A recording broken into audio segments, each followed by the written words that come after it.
Well, congratulations. You made it to lesson 7, and I believe you'll be delighted by this lesson. I'm going to show you some of the top 10 apps that provide learning results. Now, I called it the top 10 apps, but they may not be your top 10 apps. So I'll explain why they're my top 10 apps. You have to actually choose your own top 10 apps. But I believe these apps, at least some of them, will fall into your top 10. As you know, there's a total of 7 lessons, and we are on the last lesson, entitled The Top 10 iPad Apps That Provide Amazing Learning Results. So the objective of this lesson is to provide you an overview of these apps and why they provide amazing learning results. Here are the apps.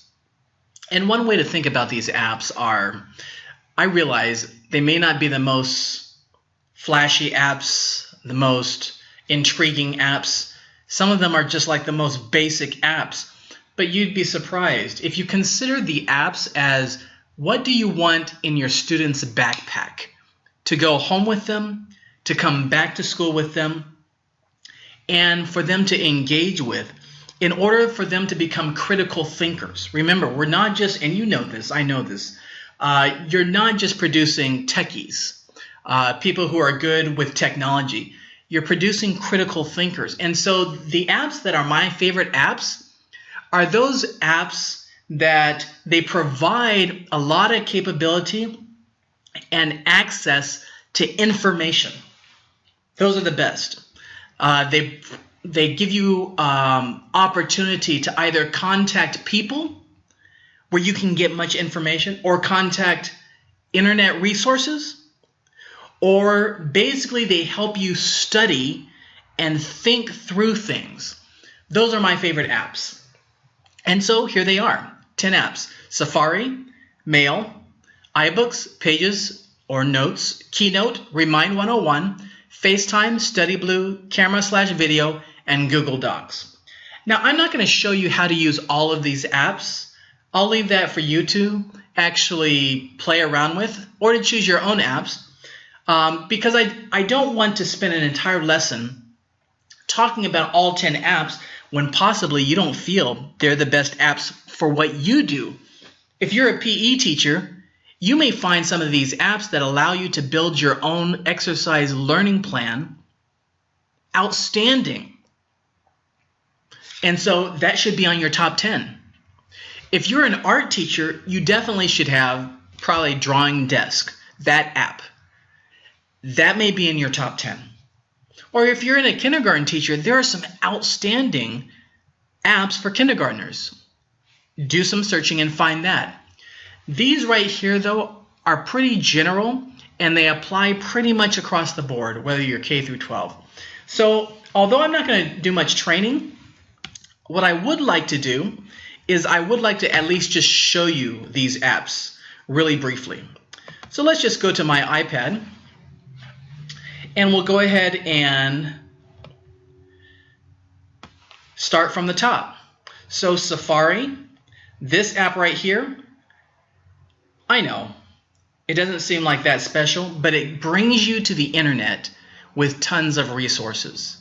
Just being able to put in your student's hand a computer that gives them access to resources around the world, to me, that alone is outstanding. And the Safari app does that, or whatever browser you prefer. You can download a Chrome, Google browser, but any browser that gives you access. The second one is Mail. So you'll notice on my bottom dock here, I have Mail. And so the Mail setup feature is outstanding. And I can actually connect different items and different mailboxes to my one mailbox on the iPad. Okay, so you're looking at a Facebook page email that I've received here. Now let's go back. How about iBooks? iBooks right here is this app. It's orange, and it allows you to actually download books onto your iPad and then read them. So it's an outstanding app that allows for a student to build their own library. So think about it. Maybe in a year or two, your students aren't lugging around tons of books All their books are right here. This particular book is a book you can download for iPad, tips and tricks. The next is pages and or notes. So this is pages right here, this app, and this is notes right here. You may say, what's the difference? Both of them are document processing tools that allow for students to type in information. Pages provides much richer set of features, but notes is just as good. And so I'll go ahead and click on pages first.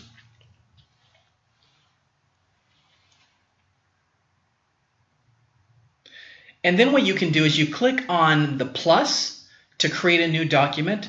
That plus is right here. Click on a format. I'll click on blank. And then they can go ahead and start typing. Hello. Going back to notes, which is down here, it's basically the same thing, only it doesn't have as many formatting features. So if you're used to Microsoft Word, you'll want to use Pages. If you're used to Notepad on a PC, you'll want to use Notes. Then there's Keynote. Keynote is basically a presentation software, and it's located right here. If you click on that, it brings up the PowerPoint presentation, and again, you see the plus. You can go ahead and click on that and create a presentation. I'll click on plus. Then you can choose a format. I'll click on white. And then you can go ahead and start creating your presentation by typing in the central area there. The next one is Remind 101. That's this app right here. This allows you to actually send reminders to your students and to their parents' iPhone. It's outstanding. I won't get into the details here, but if you download this app, you can then add a particular message. Let's see, let me go ahead and add something down here.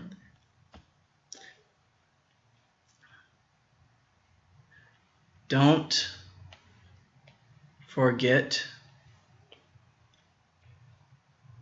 page 5 of your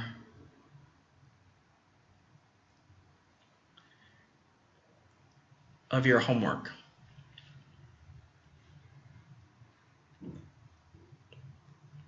I forgot to mention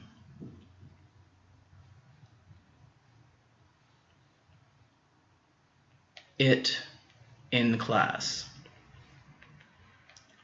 but it is on tomorrow's test. So then you can go ahead and click done. I'll click done, which is, let me go ahead and pull this over so you can see a little better. Click done. It says, who do you want to send it to? And then whoever has subscribed, and I can have all my students subscribe. I'll click on the first one, subscriber. Then I click done. And they get the message. And it looks like it's having me type in a different message here. And so basically what just happened is that first message actually didn't get passed through. The second one got passed through. Anyway, it's now a message on my iPhone. So if you go ahead and go to Remind 101, you can go to YouTube and search how to use it. It's an outstanding way for you to communicate with students. The next one is FaceTime. So let me go ahead and scoot this over here. I'll go back. And then FaceTime. Let me go ahead and find it that's listed here.